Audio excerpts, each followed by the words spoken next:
Bonjour à tous, ravi de vous retrouver pour cette chronique, le film du mois. Ce mois-ci, à l'approche de Noël, je vous propose de découvrir un film pour toute la famille, petit et grand, intitulé « Ce ne sera pas notre dernier Noël ».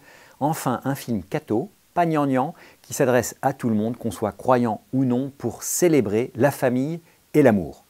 Pourtant, l'histoire de cette famille commence mal. Je vous donne rapidement le pitch. À l'approche de Noël, un couple qui a convenu de divorcer après les fêtes emmène sa progéniture, 3 enfants, espiègles et malicieux, en compagnie de leur grand-mère pour passer quelques jours dans une maison de vacances isolée. Bien entendu, pour ne pas gâcher les fêtes, ils sont convenus de ne rien évoquer du projet de divorce à leurs enfants. Mais les disputes entre les deux sont tellement fréquentes qu'une allusion mal déguisée met les petits sur la voie. Et le lendemain, le couple se retrouve enfermé dans la maison. Ils ne pourront sortir que quand ils seront réconciliés. ¿Que habéis castigado a vuestros padres? Hasta que se porten bien. ¿Y si no se portan bien? ¿Vais a matarlos de hambre?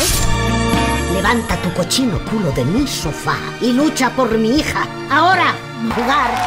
Todos nos vamos a perdonar. Aquí no hay rencores ni marcha atrás. Juntos marcamos un nuevo gol.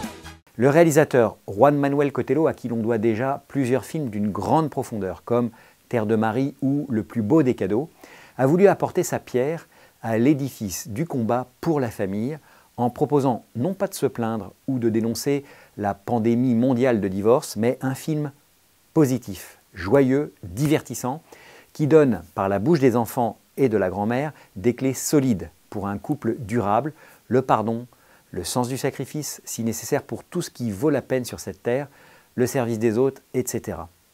Il a adopté pour cela le genre si particulier de la comédie musicale.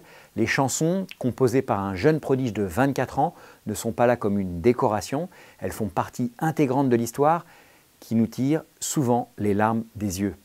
Rendez-vous dans les salles pour le voir d'ici Noël. Vous trouverez la projection la plus proche de chez vous sur www.derniernoel.com.